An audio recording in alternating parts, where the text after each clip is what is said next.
রোডটাকে কাম করবেন না, রোডটাকে কাম করবেন না।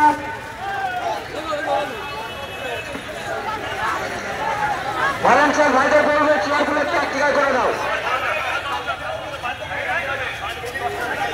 ইন্ডিয়ান পপুলার ফ্রন্টের পক্ষ থেকে বারাসাত লোকসভা কেন্দ্রে হাবড়া বিধানসভায় পানিপুর এলাকা থেকে জয়গাছি মোড় পর্যন্ত মাননীয় তাপস ব্যানার্জি মহাশয়ের সমর্থনে আয়োজন করা হয়েছে। সময় ঠিক সকাল 10টা।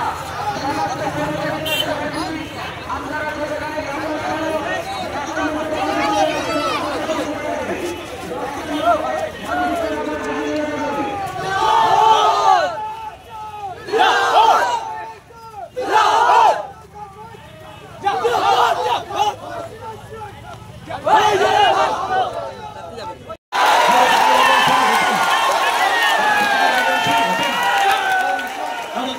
स्वागतम नवाब सिद्दीकी भाईजान स्वागतम नवाब सिद्दीकी भाईजान स्वागतम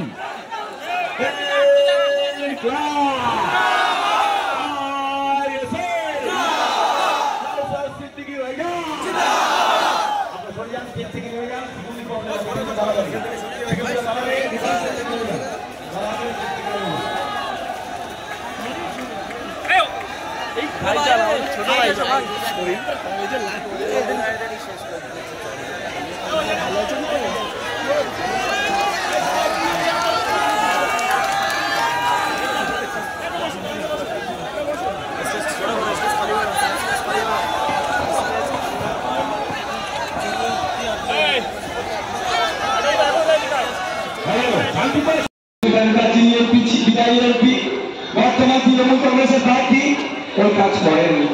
আপনি এখানকার ড্রাইভার একজন, তাকে পার্লামেন্টে পাঠালেন যে আমি ড্রাইভার, দিন রাত গাড়ি চালাচ্ছি, মাঝখানে আমি মাইনেটা ঠিকঠাক পাচ্ছি না, আমার মজুরি টাকাতে ঠিকঠাক পাই। পার্লামেন্টে গিয়ে ওখানে সরকার পক্ষ যারা আছে তাদের কানে ঢুকিয়ে দেওয়া যে আমি এখান থেকে বারাসাত লোকসভার এমপি হয়ে এসেছি, আমার বারাসাত লোকসভাতে হেভি অংশের ড্রাইভার আছে, তারা মাঝখানে মাইনেটা ঠিকঠাক পাচ্ছে না, অনেক সময় দেখা গিয়েছে তারা ডিউটি করছে কিন্তু শরীর খারাপ হয়ে যাওয়ার ফলে 3 দিন 4 দিন কামাই হয়েছে সে টাকা তাদের কেটে নিচ্ছে, তাদের না কাটে মাইনে কাটে, উল্টে তাদের মাইনে কাটে মানে ড্রাইভারদের হয়ে কথা বলা। কিন্তু কি দেখলাম হচ্ছে না। পার্লামেন্টে কেন পাঠিয়েছিলেন?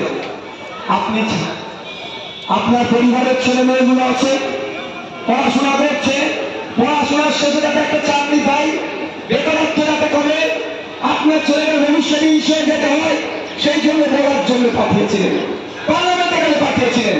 এখানকার মানুষেরা ট্রিটমেন্ট নিতে গেলে হয় বারাসাত জেলা হসপিটালে যেতে হচ্ছে, বারাসাত জেলা হসপিটালে কেউ ট্রিটমেন্ট পাচ্ছে না, কলকাতায় ছুটে যেতে হচ্ছে, কলকাতায় গিয়ে দালাল দেখে আমরা 30,000 40,000 টাকা করে গ্রামের মানুষকে দালালদেরকে নিয়ে তারপরে পেতে হচ্ছে।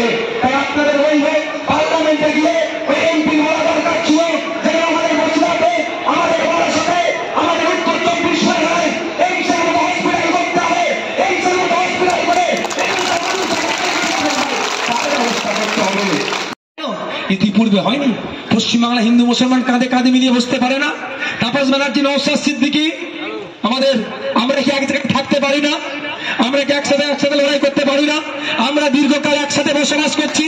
এই মমতা ব্যানার্জি আমাদেরকে দুর্গা উৎসবের নামে, আমাদেরকে মহরমের নামে আলাদা করে দিতে চাইছে, আর ওটা বিজেপির ফায়দা করতে চাইছে। কেন হয়নি? ইতিপূর্বে দুর্গা উৎসব হয়নি, মহরম একসাথে হয়নি, সেদিন কি কোনো অসুবিধা হয়েছিল? কোনোদিন অসুবিধা হয়নি, আর হবেও না। কারণ আমরা ধার্মিক মানুষ, নিজের ধর্মকে যেমন পালন করি, অপরের ধর্ম পালন করতে যাতে কোনো রকম অসুবিধা হয় সেটাও আমরা দেখি একইভাবে। যারা দুর্গা উৎসবকে পালন করে তারা দুর্গা মায়ের আশীর্বাদ দিতে গেলে কি করে? দুর্গা ঠাকুরের কি বলেছে নাকি কোনো জায়গাতে যে মুসলমানদের উপর অত্যাচার করো তুমি পূর্ণ হবে? কোনো জায়গায় বলেনি। সব ধর্মের শেষে এসে দাঁড়াচ্ছে কি শান্তি, শান্তি, শান্তি।